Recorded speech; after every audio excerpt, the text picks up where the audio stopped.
Apesar dos meus 60 anos, eu ainda diria que dou os meus tirinhos, eu ainda consigo fazer algumas reportagens. Jair Bolsonaro, o senhor hoje é uma das pessoas mais importantes do cenário político nacional, não é? O senhor hoje, com certeza, é o segundo colocado na pesquisa, é o cara que iria com Lula para o segundo turno. O senhor que é militar da reserva e deputado federal, está em seu 7º mandato na Câmara dos Deputados, não pode dizer que é político, que nem o Dória falou para ser eleito, porque já está no 7º mandato, foi o deputado mais votado no estado do Rio de Janeiro nas eleições gerais de 2014 e é suplente da Comissão de Segurança Pública e Combate ao Crime Organizado.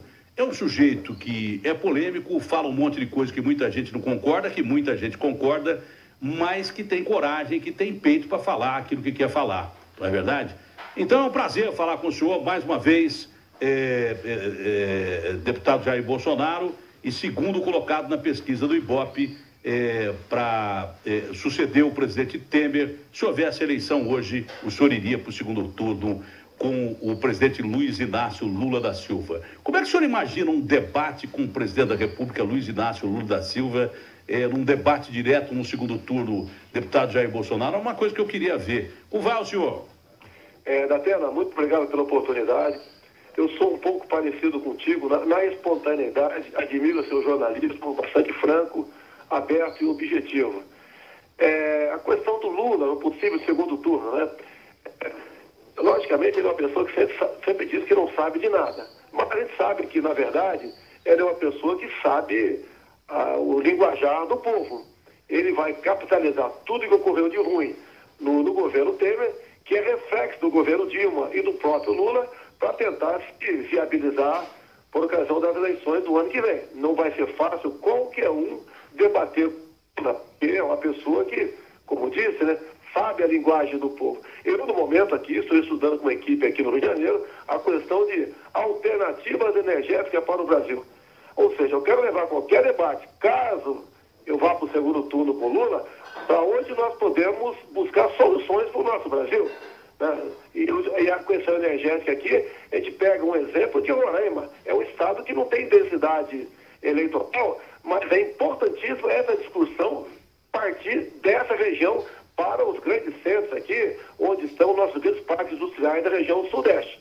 Então, é um debate meu, se acontecer, se meu partido me der legenda no futuro, vai ter por aqui da terra. Não quero discutir questões de corrupção, desmandos, eu sei que isso é muito importante, né? Mas isso já está no conhecimento do povo. E o povo entende, eu acho que o povo já entende perfeitamente que é isso aí, e o povo vai querer alternativas.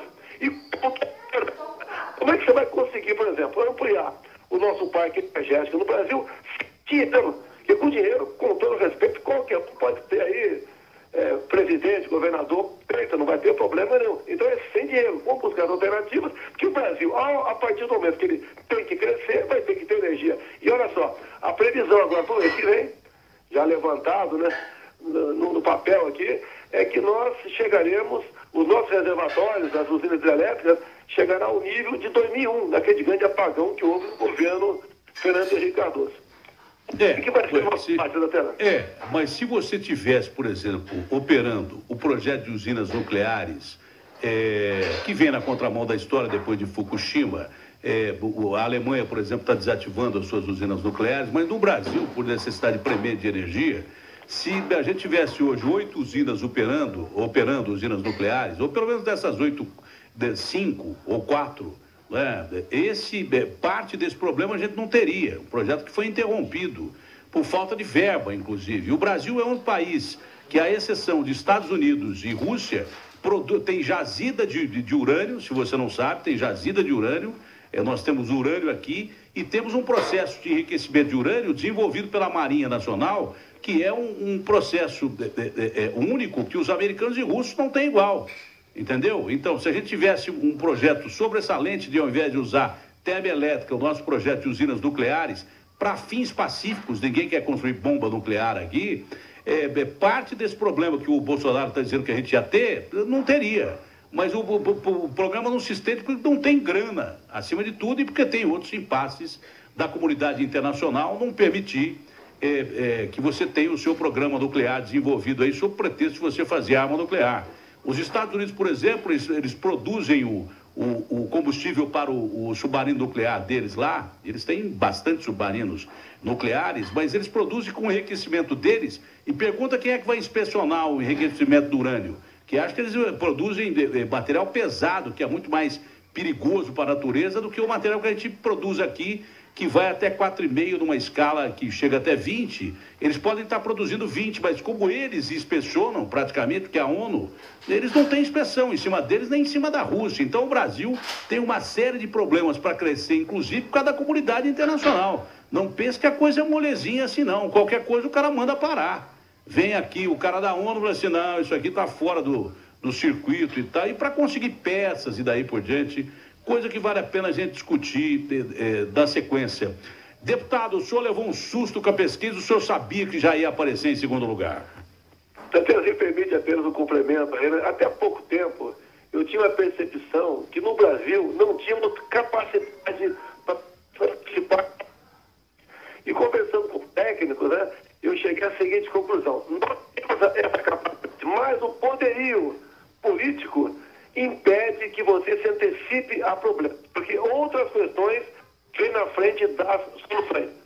Eu estou criando o poderio, olha, Datena, eu sou criado aí no Vale do Feira, na tua região, São Paulo, aí, a mais pobre do Brasil. Saí de casa com 16 anos, fiquei 17 anos no Exército Brasileiro e estou no 7º mandato de deputado federal. Nunca fiz parte dos grandes grupos ou médios grupos políticos aqui no Brasil. Então, para mim, isso aí, parte é uma surpresa. E surpreendente tem o político. Se você para analisar o próprio PSDB, que é um grande partido, como é o PT, eu sou uma pessoa que estou correndo por fora. E muitos dizem, né, que nós não estamos naquela situação onde popularmente é cavalo paraguaio. Ou seja, nós temos realmente como continuar nessa marcha, cada vez mais num crescente, e chegar ao poder sem dever nada a ninguém.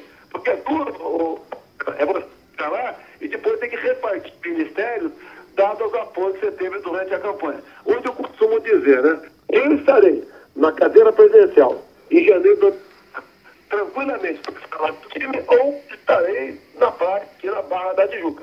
Então esse é o nosso lema, isso que vem acontecendo conosco, nada só da nossa cabeça, Datena. Não pense que qualquer um que está nos ouvindo aqui agora, uma vez você é eleito, você tem que soltar fogos e comemorar. Você vai ter que ajoelhar, agradecer a Deus a oportunidade, a missão, né? E pedir mais e bons amigos. Olha aqui, essa entrevista é muito importante. Eu quero saber se, tecnicamente, nós temos condição de manter essa entrevista no ar ou vamos ligar de novo. E eu tenho que ter uma resposta agora, porque rádio é som. Eu já falei 10 vezes isso. Eu quero uma resposta do técnico. Nós temos condição de manter a entrevista no ar ou vamos refazer a ligação? Porque essa entrevista com o Bolsonaro é importante. O Bolsonaro é simplesmente o segundo colocado das pesquisas para uma futura eleição presidencial e a gente tem que saber entender o que ele está falando. Tem condição de continuar a entrevista ou não? Sim ou não? Estou perguntando. Ok, tem condição de continuar a entrevista ou não? Eu preciso de uma resposta. Não, só um momento não é resposta. Deputado, o senhor me ouve, deputado? Se quiser, pode ligar meu celular. Nós vamos religar, sabe por quê? Porque não tem condição de você ficar fazendo uma entrevista em rádio ou de rádio é som se a pessoa não entende o que você fala. E o senhor hoje é uma figura importante no quadro nacional e nós queremos ouvir o que o senhor fala, porque não dá para você tentar fazer entrevista sem condição técnica. Então vamos refazer a ligação. Eu peço desculpas ao senhor, ao ouvinte da Rede Bandeirantes, porque nós vamos refazer a ligação com qualidade, já devemos estar fazendo isso, ok? Mesmo porque é importante o Bolsonaro falar hoje, né, Agostinho? Então, ouvir pela metade não dá. Não tem dúvida. Estamos retomando contato com o deputado Bolsonaro para a gente tentar entender direitinho o que está acontecendo, o que ele está pensando. Enfim, já falou que ele ficou surpreso, em certa medida, por esse desempenho apontado pela pesquisa. A gente precisa entender bem o que está... Normalmente o cara, não, já estava esperando e tal. Ele falou, não, fiquei surpreso mesmo. Não, e o que ele falou... Ribeiro, e tal. Não, e o que ele falou, do outro lado tem dois partidos enormes mesmo. Tudo bem que estão, né, numa fase terrível, mesmo com todas as acusações que pesam contra o PT e o PSDB. Mas, enfim, acho que já Mas ele falou uma coisa que eu acho interessante, só que eu acho que não vai acontecer. Ele falou assim, eu quero, num debate, eu apresentaria a nossa proposta política e não ficar discutindo se o PT roubou, se não roubou, se o Lula roubou, se não roubou. Quero apresentar a minha proposta política. Já achei uma coisa interessante aí. Mesmo porque o que é de domínio público é de domínio público, que é de domínio da justiça, é de domínio da justiça. Está me ouvindo bem, deputado? Muito bem, muito bom. Agora melhorou, foi da água para o vinho. Sabe o que eu não entendo, deputado? Os caras falam que eu sou invocado. Se a gente pode fazer o melhor primeiro, por que a gente faz o que não é melhor primeiro e faz o melhor depois? Isso vale para tudo no Brasil, não é só para a rádio, não. Depois os caras falam que eu sou invocado. Não sou invocado. Deputado, o senhor disse já de uma maneira sincera que o senhor se surpreendeu aparecendo em segundo lugar numa pesquisa com o presidente Lula. Bom, a partir desse momento, o senhor acha que é capaz de vencer o presidente Lula se os dois forem para o segundo turno, se o senhor for escolhido pelo partido, se o Lula não for impedido pela justiça, numa disputa direta com o presidente Lula? O senhor se vê capacitado para conseguir vencer uma eleição no embate direto com ele? Olha, eu tenho certeza que sim, Datena, que eu sou um político diferente dos outros. Nós temos a verdade acima de tudo. E olha só, em muitos locais que eu fui, colegas de imprensa perguntaram para mim, deputado, como é que o senhor pode ganhar mais eleições? Logicamente, tendo metade dos votos mais um, né, sem mentir, o que é muito comum no nosso meio. Eu falo, ó, se for para mentir, eu estou fora, não ganhei eleição. E continuo nessa minha batida. E nessas andanças que eu tenho feito por todo o Brasil, não só recepção como eu estou tendo em aeroportos, bem como em palestras e debates, em participação ao vivo, muito mais de programa de rádio que televisão, nós estamos tendo um retorno muito positivo, porque a verdade vai estar acima de tudo. Eu não tenho ambição, obsessão para chegar ao poder. Eu acho que isso é uma missão. E se ela vier a acontecer, será naturalmente. Então, por ser diferente, eu acredito que nós temos como derrotar o Lula, né? Caso ele continue elegível, e em continuando elegível, no meu entender, ele vai para o segundo turno. Porque o Brasil continua, no meu entender, patinando até diminuir. Agora acho que foi-se, tá? Tudo, Datena. Buscar a solução. Olha aqui, deputado, por que o senhor acha que ainda o Lula tem 35% dos votos dos brasileiros depois de tanta denúncia contra ele, contra o partido, contra o PT? Tem muita gente que não acompanha isso que está acontecendo aí. E eu posso falar que ele tem, não 30%, mas pelo menos 25% aí próximo disso ele tem. E nas minhas andanças eu vejo isso. Ou seja, o PT é especialista em captar o que há de errado nos outros, né? Ou errado em si mesmo, e botar na conta dos outros. Ele mexe com uma quantidade enorme da população nesse sentido. O Lula deu sorte quando assumiu em 2003. Pegou a economia mais ou menos arrumada, o preço dos commodities lá em cima, fez um grande projeto social no meio entender, além do que deveria ser feito. E hoje em dia, quem está saindo do programa ou está achando que está ganhando pouco, ele cada vez vê mais na chance em um Lula voltando, independente de economia, porque pouca gente tem de economia no Brasil, achar que vai voltar o que era antes. Não vai voltar. Mas, para se ganhar voto, né, no Brasil, na política aqui do Brasil, entramos no Vale Tudo. Esse o problema que eu enfrento. Eu não entro no Vale Tudo. O outro lado entra. Agora, eu acho que em haver no segundo turno, por exemplo, Lula e eu, Datena, eu não tenho que perguntar para a maioria da população, né, em quem ele votaria, ou o que eu tenho que fazer, quem vai votar, que vai ser polarizado o negócio. Praticamente o elemento já fica, a grande maioria decide no exato momento, se vai para o meu lado ou vai para o lado do Lula. Esse é o ponto, né? O senhor iria para o segundo turno, obviamente, com menor número de votos, e teria que mobilizar o outro lado da nação, que votaria muito mais contra o PT e contra o Lula. E parte desse eleitorado não concorda com algumas posições que o senhor tem. Acho que o senhor vai assumir o poder e governar com as Forças Armadas, que vai ser um golpe através do voto. Acho que o senhor fica metendo pau nos gays e não sei se o senhor se arrependeu disso. O senhor, como o senhor mesmo disse, o senhor, como eu, nós temos algumas contraindicações. As pessoas não gostam de alguma coisa que a gente fala. Eu tenho posições contrárias a algumas posições que o senhor tem também, mas a gente não é unanimidade, graças a Deus, mesmo porque toda unanimidade é burra, como dizia o Nelson Rodrigues. Mas o senhor vai precisar contar com parte do eleitorado que o senhor naturalmente não tem num segundo turno contra o Lula. O senhor acha que aí o senhor é capaz de ser presidente muito mais para o cara não votar no PT e nem no Lula do que pelas condições que o senhor teria de mobilizar esse eleitorado, deputado Bolsonaro, de uma forma bem franca? Tá, Datena, eu tenho muitos rótulos em cima de mim. Quando você fala meter o pau em gay, isso não acontece da minha parte. Eu sempre fui contra o material escolar.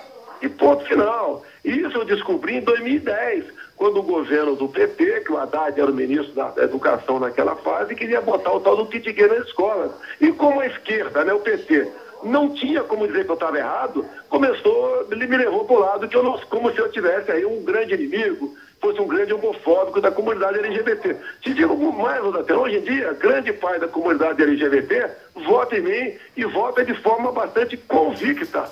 E esses rótulos outros que o pessoal prega em cima de mim, né? Eu falo em Forças Armadas. Pô, nós não podemos prescindir das Forças Armadas para governar. Eu acho um absurdo você ter um ministro da Defesa que não seja do meio. Tem que ser, no meu entender, um general 4 estrelas. É por aí. As Forças Armadas são muito importantes para o nosso Brasil. Não apenas na questão da defesa das fronteiras, da nossa soberania, na participação da formação do caráter do cidadão aqui. Você vê o serviço militar obrigatório, os CPRs, o serviço maravilhoso que é feito dessa forma. Agora, o meu meio de amizade são as Forças Armadas. Eu vou ter alguns ministros, né? Convidaria alguns ministros militares, sim, por que não? Eu nunca, assim como o PT botou na defesa lá, gente do PCdoB, do PT, atualmente do PPS, eu botei gente lá que é militar, que não tem partido nenhum. Então esses votos aqui a gente está vencendo ao longo dos tempos. Aquela questão de xenofobia, o Bolsonaro não gosta de estrangeiros. Olha, quem acha que eu estou errado, liga para um amigo, vai lá no estado de Roraima e veja como é que está a invasão do pessoal da Venezuela. Então essas questões nós temos que mostrar à população, e nada melhor, Datena, que num debate ao vivo, você mostrar essas questões e ficar livre desses rótulos. Agora, se eu sou tão rotulado, em especial pelo PT, PCdoB e PSOL, é sinal que eu sou uma ameaça para eles e detectar essa ameaça desde algum tempo, não foi de agora. O Trump, por exemplo, né, sem querer fazer qualquer comparação, os mesmos votos que ele teve durante a campanha, eu estou tendo há 4 anos, de 4 anos para cá. Dá para vencer isso aí, porque conversando, dialogando, demonstrando sua cara ao vivo, o cidadão brasileiro, né, o eleitor brasileiro, aquela parte que não me conhece ainda vai conhecer e, no meu entender, vai tomar uma posição. O que o senhor acha do presidente Trump? Olha, o que ele prometeu em campanha, o Datena, ele está cumprindo. É muito comum no Brasil, aqui o pessoal cobra de você o plano de governo. Os planos de governo são feitos por marqueteiros que cobram milhões. Então, o colega de São Paulo, ou lê um plano de governo do candidato X, né, ou do mesmo candidato, lê o plano de governo lá no Ceará, ele vai ficar maravilhado. Só que acabou a eleição, aquilo é jogado no lixo. Nada mais funciona. O governo passa a ser ele e seus partidos a partir daquele momento. Então, o Trump nada mais está fazendo do que cumprir o que prometeu em campanha. E a economia dos Estados Unidos está indo muito bem, muito além das expectativas. Por exemplo, agora, esse ataque aí de baderneiros a órgãos públicos na Amazônia, eu até fui surpreendido, que eu voltei ontem do Rio de Janeiro, não sabia da informação, a própria Marinha mandou uma embarcação com fuzileiros navais para combater esse vandalismo e preservar não só o patrimônio público que lá existe, né, em zona longínqua, de difícil acesso de forças regulares de segurança, né, mas também para preservar os funcionários públicos que lá estão, familiares de funcionários públicos que lá estão. Como é que o senhor entende esse tipo de ataque? Como é que o senhor entende esse tipo de reação, inclusive de parte das Forças Armadas com a Marinha Brasileira? Acredito que o Exército também possa intervir num caso como esse aí para impedir o mal maior. Então, Datena, vamos entrar numa polêmica aqui agora, tá? O garimpeiro não pode continuar sendo tratado no Brasil como bandido. Não. Tá? A questão ambiental no Brasil, com todo o respeito que eu tenho a muito do lado do IBAMA, do ICMBio, no mínimo, para ser educado com ele, está sendo feito de forma equivocada. A política ambiental no Brasil está matando o nosso agronegócio. O cara também não pode atacar prédio público. Não vou discutir isso, nem vou discutir isso aí. Você tem toda a razão, ninguém é favorável a isso aí. Mas quando eu ouvi ontem alguém lá do meio, né, ICMBio, falando que o Brasil consome milhares de litros de mercúrio no garimpo, não é verdade, é mentira que toca em cima disso aí. Você tem que regulamentar isso aí, como você deu uma arrumada lá, enterratelada lá atrás. Você tem que arrumar essa questão. Nós devemos tudo a oeste do Tratado de Tordesilhas a gente que tinha esse espírito no passado. Então o garimpeiro não é bandido. E olha, o garimpeiro não vota. Alguém vai falar, eu quero tratar de voto de garimpeiro. O garimpeiro não vota. Você está lá no meio do mato, ele não vota. Ele não vai retornar à região dele, que a região dele é todo o Brasil, para votar. Agora, essa questão tem que ser tratada com muito carinho e consideração. São irmãos brasileiros que estão lá. Daqui a pouco o pessoal pega uma área dessa e dá para a empresa estrangeira para explorar. É isso que nós devemos nos preocupar. Olha só, Datena, eu acabei de botar no meu Facebook uma matéria sobre o sul do Pará. Você vê torre de transmissão de energia com 200 pneus embaixo dela. Quem é que botou esses pneus embaixo da torre? O MST. Para quê? Para tacar fogo, derreter a torre e impedir a transmissão de energia. O Brasil está um país conflagrado. Para nós nos transformarmos aqui numa grande guerrilha que está faltando muito pouco. Eu costumo dizer, pior que a roubalheira, ou tão ruim quanto a roubalheira no Brasil, é a questão ideológica. E esse acirramento agora, lá no norte do Brasil, na questão dos garimpeiros, tem que ser tratada com racionalidade. Não pode o IBAMA chegar também e tocar fogo na embarcação dos caras. Ele deprela, toca fogo, explode e deixa pra lá. Não é assim também, não. É muito comum nós aqui, com paletó e gravata, né, na área urbana, criticar o que acontece na área rural por criticar. Você vai para Mato Grosso do Sul, tem mais de 100 fazendas invadidas por índios e por pessoal do MST. Daqui a pouco vai faltar arroz e feijão na nossa mesa. A questão do garimpeiro é a mesma coisa. Se esse pessoal sair de lá e voltar para cá, o problema social vai ser enorme. Política ambiental não é dessa forma que está sendo feita no Brasil. Até te dar um dado. Vamos supor, Datena, estou fazendo a fazenda fiscal do ICMBio e multe você. Você sabe quem é que vai receber o teu recurso? É o próprio cara do ICMBio que te multou. Existe a figura do ato tendente no Brasil. Se você, Datena, vamos supor, você pega uma foice, bota nas tuas costas e passa perto de uma área de proteção ambiental. Você vai ser punido por ato tendente. Isso não pode continuar acontecendo no Brasil. O mundo está de olho no Brasil.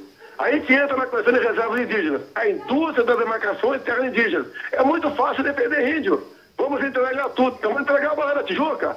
Vamos entregar aí o litoral de São Paulo todo para os índios. Não é por aí. Falta discutir, no meu entender, com conhecimento e com patriotismo essas questões. Deputado, falando sobre isso, a gente fica com orgulho do Brasil quando você vê um projeto que está sendo desenvolvido em Itaguaí. Primeiro que nós precisamos mesmo de submarino, que muita gente diz que não precisa, mas é uma arma tática fundamental para defender a nossa Amazônia Azul. São quase 4 milhões de metros quadrados, pode chegar a ser isso, tem reivindicação internacional do Brasil, onde há riquezas impressionantes, sem falar do pré-sal, na bacia da Guanabara, na bacia de Campos, sem falar com extensão maior, sem falar das riquezas de pescado que nós temos, enfim, é um território importantíssimo que tem que ser defendido. Nós temos 4 submarinos aí convencionais sendo construídos em conjunto com o governo francês e mais um submarino nuclear. Eu tive lá na base de Itaguaí, que é uma coisa assim impressionante. O primeiro vai ser lançado ano que vem, o Riachuelo, se não tiver contingência de verba para a área militar, para a Marinha especificamente, o primeiro vai ser lançado agora, que é um submarino da classe Scorpene, diferente do Tupi, que é projeto alemão, submarino mais avançado, mas são armas táticas importantes para a defesa do nosso território e das nossas riquezas. E você vê que quem construiu aquilo lá, quem construiu aquele complexo, é um complexo impressionantemente grande, foi a Odebrecht. Eu até perguntei para o almirante que estava com a gente, seguindo a visita, falei assim, mas a Odebrecht não meteu a mão aqui? Ele falou, aqui não. Aqui os caras tiveram que construir dentro do que manda o figurino. Aqui não tem essa, não. E eu espero que tenha sido isso mesmo, porque prova que o Brasil pode dar certo.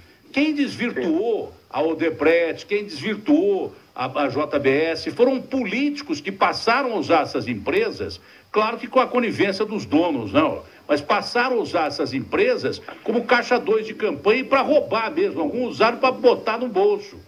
Que essas empresas têm um potencial que, se você vê aquelas obras, você fica espantado com aquelas obras. Eu jamais podia imaginar que a gente tivesse capacidade para fazer obras daquele tamanho e daquele jeito. E com produção de um submarino brasileiro nuclear, com desenvolvimento do ciclo todo de enriquecimento de urânio para abastecer esse submarino. E os convencionais, que já são submarinos importantes, são 4 submarinos convencionais, mas é uma obra fantástica. Eu estava até dizendo no começo do programa, antes do senhor entrar, que o meu pai me dizia que a maior malandragem é ser honesto. Se você for honesto, o Brasil já poderia estar no primeiro mundo se não fosse esse atraso desgraçado que nós tivemos com tanta corrupção que houve no país, com um político chamando para a dança da corrupção empresários que hoje poderiam estar oferecendo emprego. Furaram um túnel lá em 1 ano e meio. Eu não acreditei como é que os caras conseguiram fazer uma obra daquela, empregando pelo menos 5 mil pessoas. Quer dizer, um negócio fora do comum. É impressionante, realmente é impressionante Itaguaí. Meu pai sempre disse para mim, né? Ele já se foi. Meu filho, é só você não fazer besteira na política que tu vai para frente. Agora, olha só, Datena, existe um empresário honesto no Brasil, existe um empresário bandido, existe o chantageado. Muitos no Brasil são chantageados. Ou seja, se não entra no esquema, ele morre por falta de serviço. Agora, quem proporciona isso aí? É a classe política. De onde é que nasce a corrupção e a ineficiência do Estado? Vem exatamente das indicações políticas. Eu te volto ao início da tua entrevista comigo. Se algum partido quiser se aproximar de mim, quem vai fazer a regra do jogo vai ser eu, não vai ser a regra dele. Assim sendo, nós temos como ter esperança na frente. E aquela grande pergunta, Datena, como é que você, vamos supor que o Datena seja governador de São Paulo, como é que você vai negociar com a Assembleia Legislativa os seus 90 deputados estaduais? Ou então, eu, por exemplo, presidente, como é que vamos negociar com 594 parlamentares? Temos que ter proposta... Como o senhor faria isso como presidente da República? Como é que o senhor trataria desse assunto de que, para se manter, por exemplo, como presidente da República, você tem que negociar cargo, verba e um monte de coisa, no caso do Temer aí? Como o senhor trataria isso? Datena, vamos lá. Primeira coisa, se é para fazer a mesma coisa, estou fora. Costumo dizer, procure outro.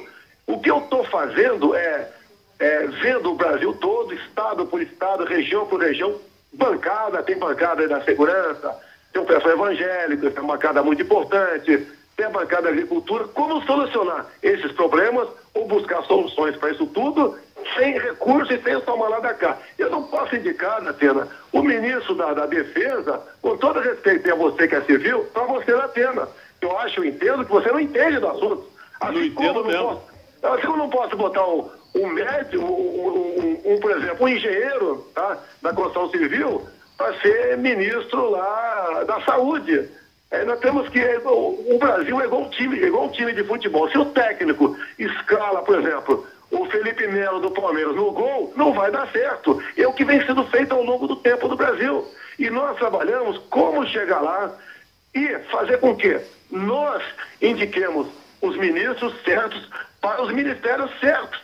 Se não for assim, não vai dar certo. Até a pessoa sempre diz, né? Você vai sofrer um processo de impeachment. Olha, isso aí ninguém está livre de sofrer um processo de impeachment, né?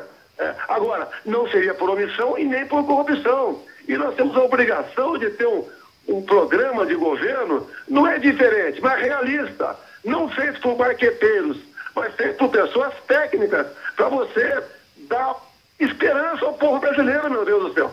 Quando se fala, por exemplo, na questão de saúde, muito importante no Brasil, eu fui lá em Barretos ver o Hospital do Câncer. Foi uma passagem muito rápida por lá. Conversei com o seu gestor em Brasília, o senhor Henrique Prata.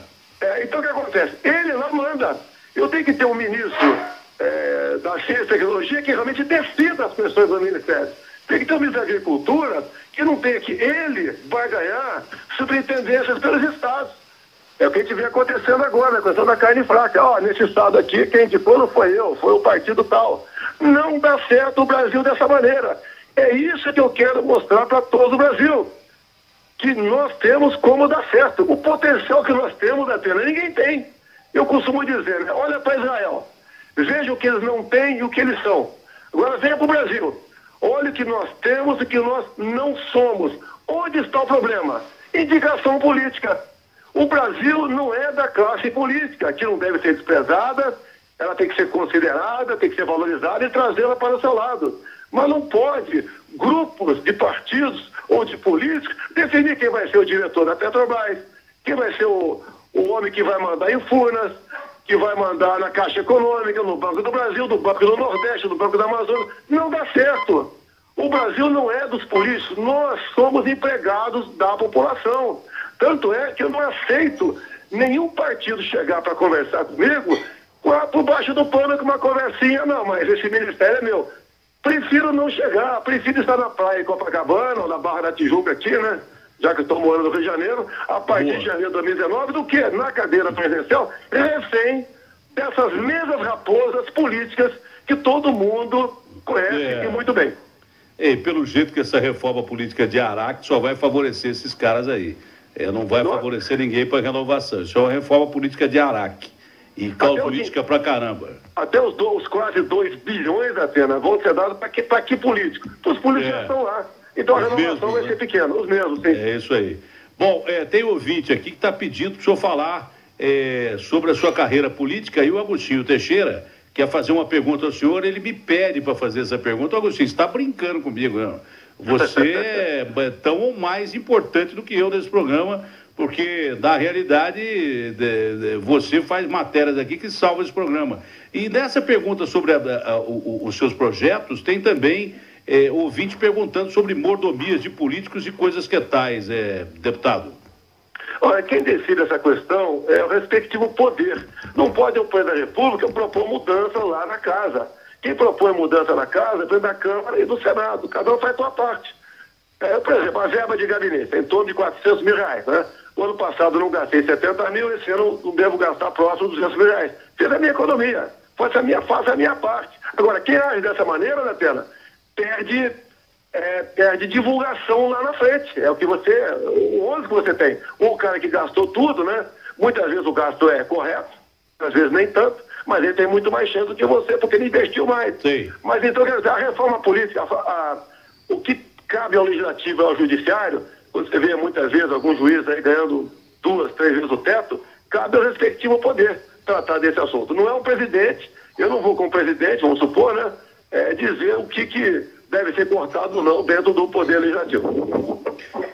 Deputado, para encerrar a pergunta do Agostinho, se não der muito papo, Agostinho, porque é capaz de você fazer uma pergunta polêmica, nós vamos até amanhã, mesmo porque o Ciro Gomes está aqui, que é um cara que eu respeito muito e gosto muito, e que vai falar também.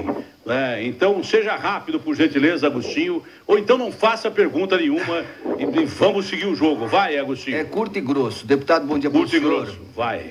O senhor falou de ministério, eu fiquei imaginando aqui que o senhor já deve ter algum nome pensado para o ministério aí. O senhor falou que vai ter militar e tal. Eu queria saber se o senhor definiu alguns nomes, algumas pastas, e o senhor vai reduzir o número de ministérios, deputado. Você acha que ele vai dizer isso agora? Não, só se já escolheu. Não. Quanto à redução, não há a menor dúvida, né?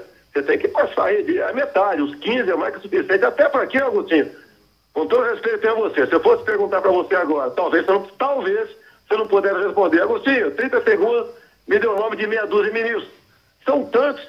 E o duro é arrumar também. Fica difícil responder. Hoje em dia o duro é arrumar também. Também. Não há dúvida que eu tenho alguns nomes comigo que conversam, mas alguns estão nativos, não pode revelar o nome dele, porque... E outros, civis... Mas já aceitaram, deputado? Eles já aceitaram? Já aceitaram, porque a proposta da gente o ministro X, por exemplo, ele vai ser dono daquele ministério. Eu não vou ficar dando piruada lá, vou dar algumas sugestões. Agora, ele vai conduzir o ministério. Tem que ser assim. Ele é o responsável. Eu vou ser o político, ele vai ser o gestor daquela área. Da economia já tem... alguns estão na ativa, importante. Eu tô conversando, por coincidência, com... O senhor levaria o Henrique Meirelles para a economia ou não? O Henrique Meirelles está vindo da Friboi, né? Ele tem que explicar a tua atuação no conselho da JBS Friboi, com aqueles 9 bilhões junto ao BNDES. Então o Meirelles não estaria nesse time. Eu estou imaginando o Ciro com o Bolsonaro, o Lula do outro lado num debate político. Deputado, muito obrigado pela sua participação.